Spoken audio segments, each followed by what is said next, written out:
Right then, hi everyone. So today we're going to talk about the EA Vari pump, bit of an unboxing review. So I've just received this one today, was ordered yesterday around about midday. Evolution Aqua Vari pump 20,000 litre per hour model. I bought this from Queenie Koi. Looks good, all the parts seem really professionally put together. So we've got obviously the pump unit, 2-inch inlets and outlets on this unit. I believe the next size down, the 10,000 litre per hour unit, comes with 1.5-inch inlets and outlets. Okay. Got the control unit. So obviously this means that we're going to adjust the pump flow. Looks quite straightforward to use. What we'll do is we'll do a second part of the video where we've got it running, so I can show you a bit more in depth of what's going on. The standard Euro plug, what you find is a lot of the pond equipment comes with these Euro plugs on. It's probably because of the fact they're all made in China and they're just rebranded when they come out. It's quite straightforward, just snip the plug off. It doesn't void your warranty, and there'll be a 3-core cable in there, your earth, live and neutral, and you just wire that up to a standard 3-pin British plug. We've got the cage, which is using pump fed setups, along with the hose tail and washer there, which again I'll show you in a second. And then we've got the 2 gravity parts, okay, gravity fed parts, and an instruction manual. Okay, so for a gravity fed system, we'll talk that first. Obviously you put your washer in the unit, and then I'm not going to put it all the way on fully, but you'd obviously put that on. Don't tighten it up too much, because obviously you will damage these threads. They're only plastic, and the same with the top. Okay, I'll just put it on for representation. So gravity fed unit, which as most of you know is probably the better way to set up a pond if you can do it that way. Usually comes with a bottom drain.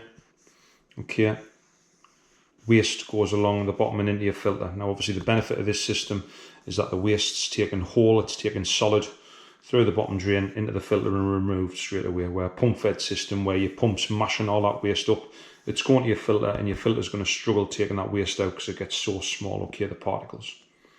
It then comes down through your pipe into your pump. So you can see there, it's just solid pipe coming into the pump. Now the way you can attach these fittings, you can use flexible pipe fittings. You could solvent weld the fittings on, quite straightforward, okay. And then that will go through your UV. Remember the UV is always after the pump, and that would either return to the pond or go to another filter, okay. So that's a gravity fed setup. Take them fittings off.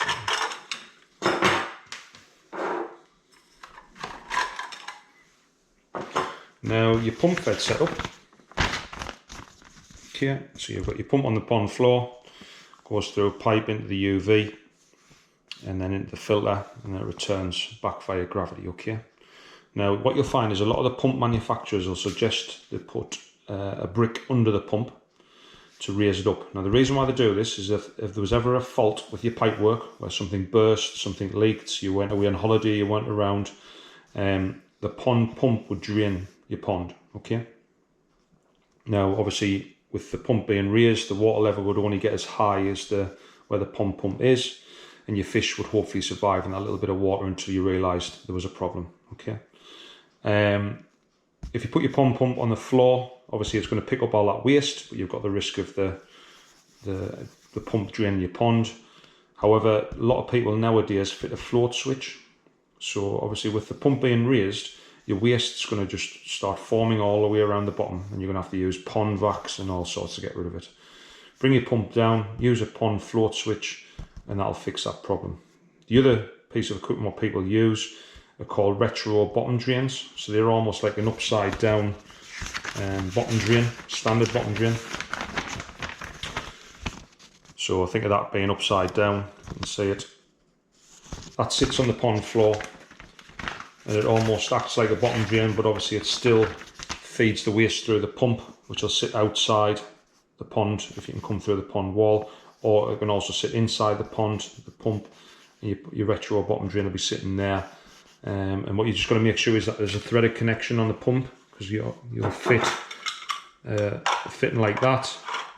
That'll come out to your retro bottom drain, and it'll suck it through and then feed it up to your filter. Okay, so I'll show you some pics of that in a second, how they can be set up. So going back to the pump fed setup, you use the cage. Cage will just fit on the front like that, and then your threaded hose tail will go on the top. Okay, obviously with your washer in place underneath, and that would feed your filter. So the advantages of using a adjustable or variable flow pump. It's future proof, so if you ever decide to change your setup in the future, you can you don't have to buy a new pump. So obviously you would have had a standard pump, a standard rating one that only does say 5,000 litres an hour. You want to increase your flow, so you'd have to buy a 10,000 litre an hour pump. You wouldn't have to do that with these units. Okay, you just adjust the speed or the flow to suit your new setup. The other benefit is that everyone's pond is different. So a 5,000 litre an hour standard pump might not pump 5,000 litres per hour when it goes through your pipe work, the bends, the height that it's pushing at and things like that. With these pumps, you can adjust the flow to match your setup. Okay, so that's another benefit of them. Another one to keep an eye out for is, say that you're wanting, I don't know, 5,000 litres per hour flow.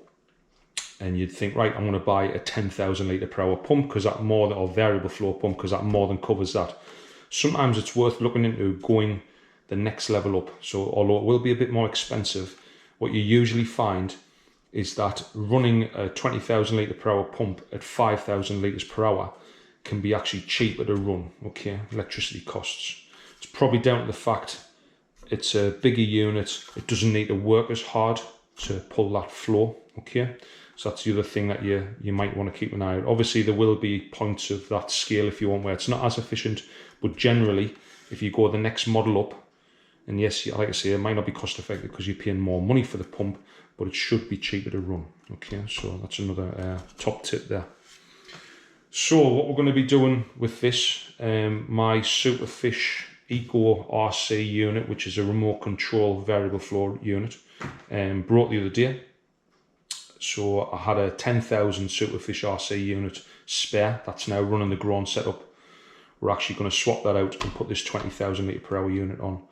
And then we're going to move that 10,000 litre per hour unit and put it on the outdoor pond. And that's going to feed my protein skimmer. Yes, the infamous protein skimmer that's been going on probably about a year now. That's going to feed that because I need a very slow flow in that. And hopefully we'll get that running the next couple of weeks. Okay, so that's the unboxing. I'll probably do a short video on installing it, how I've done it, because there's a number of ways to install it. Obviously I've talked about the connections that Evolution Aqua provide. However, these other ways, some people use thread tape on these fittings just to get them nice and flat. So your threads are not there almost anymore, and then you can put a flexible connection. So in this case you'd use a 2-inch flexible connection on there. Makes it a bit easier instead of winding down. I don't know, maybe someone's got a weak wrist or something, you don't want to be tightening them down and risking damaging the threads, because that's another top tip. Only put these on hand tight. Make sure your rubber washer is obviously lying flat and it's connected properly, but don't over tighten them because you will easily damage these threads. Okay, so that's another reason why some people tend to use PVC and flexible connections. Okay, quite simple to use.